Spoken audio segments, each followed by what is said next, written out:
Assalamualaikum, this is Farooq Khan. Welcome back to another video. I hope you all are doing well. So इस video में हम लोग chapter 16 support and movement के short question answers करेंगे, book की exercise के short question answer. Question number 1 है, how is the cartilage useful for our skeletal system.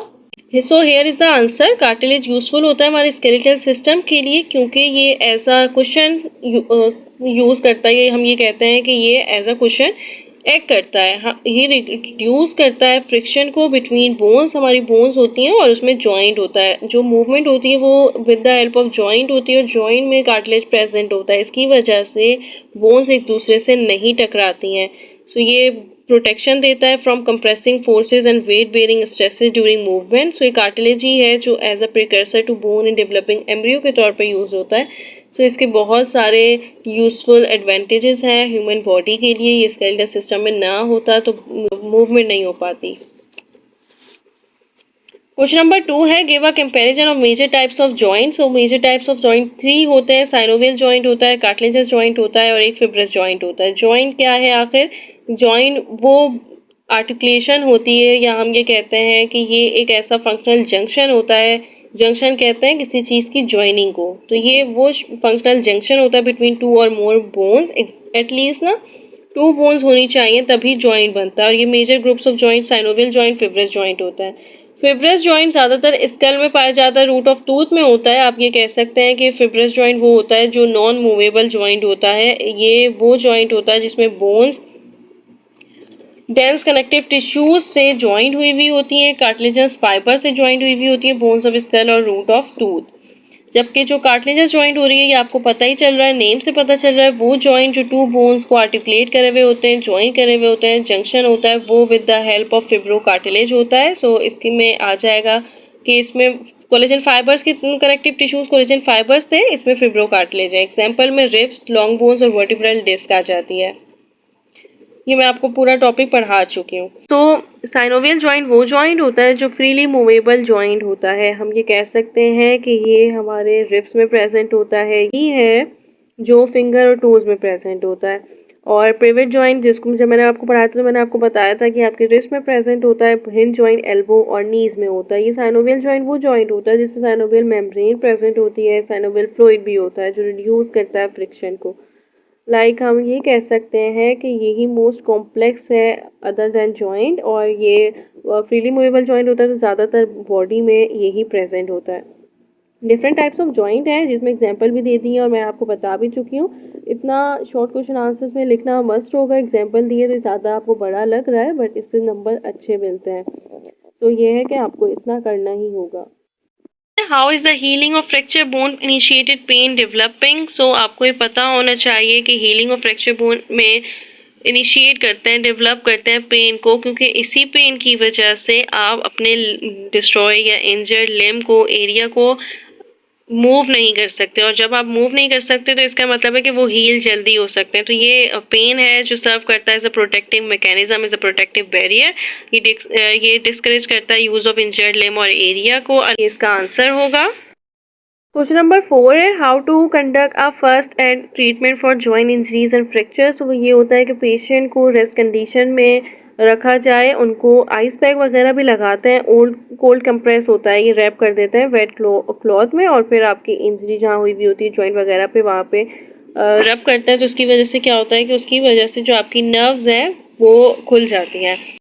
Short bandages भी यूज़ करते हैं। अगर आपने देखा हो नीज पे किसी की लगी हुई होती है तो वो बैंडेज कर देते हैं, या फिर अगर आपने हार्ड कॉलर देखा हो तो वो जो नेक पे हार्ड कॉलर होता है जिसकी वजह से मूवमेंट नहीं हो सकती नेक की, तो वो ये होते हैं कि बैंडेजेस यूज़ करते हैं जहाँ पे पॉसिबल हो to prevent movement at joint above and below the fracture. तो ये होता है कि प्लेटेड इंजर्ड लिम्ब में प्लेटेड स्प्लिंट भी प्लेस कर देते हैं। तो ये होता है first aid treatment for joint injuries and fractures. 5 है, give a comparison of types of muscles. तो टाइप्स ऑफ मसल 3 टाइप्स के होते हैं, स्मूथ, कार्डिक एंड स्केलेटल। आपको इसमें 3 पॉइंट सेम होंगे बट ये है कि आप एग्जांपल भी लिख दिएगा। स्केलेटल मसल्स में स्केलेटन के मसल्स आते हैं, कार्डिक मसल्स में हार्ट के मसल्स आते हैं, जैसे स्मूथ मसल्स में वो मसल्स आते हैं जो आपके होलो ऑर्गन्स में होते हैं, इंटरनल ऑर्गन्स में। आप देख सकते हैं आपके जो एलिमेंट्री कनाल होता है, स्टमक वगैरह, उसमें ये प्रेजेंट होता है स्मूथ मसल्स। रिप्रोडक्टिव ऑर्गन्स में होते हैं, ब्लडर में होता है, यूरिनरी ब्लडर। सो ये स्मूथ मसल्स वहाँ प्रेजेंट होते हैं इंटरनल होलो ऑर्गन्स में। अब ये है कि हम कंपैरिजन दे रहे हैं, 3 to 4 डिफरेंस काफ़ी होंगे। स्मूथ मसल का और कार्डिक मसल, इन सब का सबसे जो मेन डिफरेंस होता है वो ये होता है कि कार्डिक मसल्स स्ट्रेटेड होते हैं बट ब्रांचिंग मैनर में होते हैं, जबकि स्केलेटल मसल्स भी स्ट्रेशन शो करते हैं, लेकिन स्मूथ मसल स्ट्रेशन शो नहीं करते। इसमें डायग्राम आपकी बुक में दी हुई है और आप वो डायग्राम भी देख सकते हैं, मैं पढ़ा चुकी हूँ ये मसल्स के बारे में। ये मसल स्पिंडल शेप होते हैं, इनके सेल्स स्पिंडल शेप होते हैं, ये यूनिन्यूक्लिएटेड होता है। जबकि जो कार्डिक मसल्स होते हैं इनके मसल्स कार्डली ब्रांच होते हैं और स्केलेटल मसल्स के सिलेंड्रिकल होते हैं, स्पिंडल भी होते हैं बट अनब्रांच होते हैं। मसल्स की बात हो रही है। और स्मूथ मसल्स में अगर हम बात करें तो इनवॉलेंट्री इनएक्शन होते हैं, आप अपनी डाइजेशन को नहीं रोक सकते, ना कुछ टाइम के लिए कर सकते हैं कि जल्दी फास्ट मूविंग हो जाए, बट आप अपने स्केलेटल मसल्स को जो आपकी लिम्स में, आर्म्स में, लेग्स में होते हैं उसको कंट्रोल कर सकते हैं, आप मूवमेंट करते हैं अपनी मर्जी से। जबकि कार्डिक मसल्स भी इनवॉलेंट्री होते हैं, आप ये नहीं कर सकते कि आपका हार्ट कभी रिलैक्स करे या फिर कॉन्ट्रैक्ट करे, तो वो ये आपके ऊपर डिपेंड नहीं करता, आप नहीं कर सकते कंट्रोल, सो वो इनवॉलेंट्री होते हैं एक्शन में। स्मूथ मसल्स और कार्डिक मसल्स इनवॉलेंट्री होते हैं, जबकि skeletal muscles voluntary in action होते हैं। आप इसमें ये भी लिख सकते हैं, आप रेफरेंस में अपनी तरफ से भी लिख सकते हैं जो आपका दिल चाहे, बट आप ये लिख सकते हैं कि स्मूथ मसल्स में जो सेल होता है उसके बाद न्यूक्लियस होता है यूनिन्यूक्लिएटेड, कार्डिक में भी यूनिन्यूक्लिएटेड होता है, जबकि स्केलेटल में मल्टी न्यूक्लिएटेड होते हैं। ये आपकी बुक में काफ़ी सारे कंपैरिजन दिए हुए थे, वो आपकी मर्जी है, आपके ऊपर डिपेंड करता है। क्वेश्चन नंबर 6 है, why is calcium essential for cross bridge formation. Calcium ही है जो एक इम्पॉर्टेंट रोल प्ले करता है, इसी की वजह से मायोसिन और एक्टिन की बाइंडिंग होती है और क्रॉस ब्रिजेस की फॉर्मेशन होती है, जिसकी वजह से मसल की कॉन्ट्रैक्शन होती है। सो दैट्स वाई जब ये इनिशिएट करता है मसल की कॉन्ट्रैक्शन को, इनिशिएट का मतलब होता है डेवलप, तो ये इनिशिएट करता है मसल की कॉन्ट्रैक्शन को, सो ये एसेंशियल है क्रॉस ब्रिज फॉर्मेशन के लिए। नंबर 7 है, how is the nervous coordination regulates muscle contraction mechanism. So ये अभी आपको शायद समझ ना आए, जब हम कोऑर्डिनेशन एंड कंट्रोल करेंगे तो आप बहुत अच्छे से समझ सकते हैं इंशाल्लाह, बट यहाँ पे मैं आपको वर्बली बता देती हूँ कि नर्वस कोऑर्डिनेशन रेगुलेट करता है नर्वस सिस्टम से। अब ये जो नर्वस सिस्टम होता है ये क्विकेस्ट वे है कम्युनिकेशन का within the body of an animals. आप ये कह सकते हैं कि इसमें 2 टाइप्स ऑफ टिश्यूज प्रेजेंट होते हैं, न्यूरॉन्स और एक और होता है जिसको हम कहते हैं गैलियल सेल्स।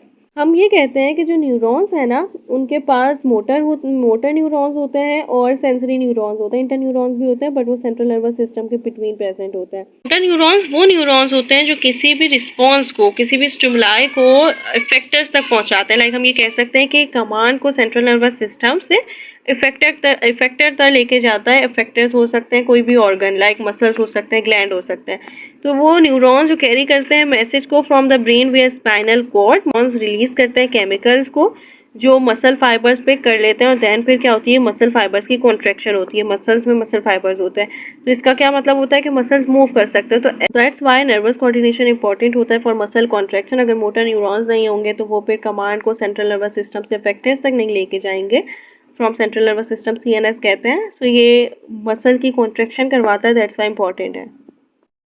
अब क्वेश्चन नंबर 8 है, how is tetani differ from tetanus. So tetanus एक ऐसा इन्फेक्टियस डिजीज है जो इफेक्ट करता है सेंट्रल नर्वस सिस्टम को और ये बैक्टीरियम से कॉज होता है, जबकि टेटनी एक सीजर है।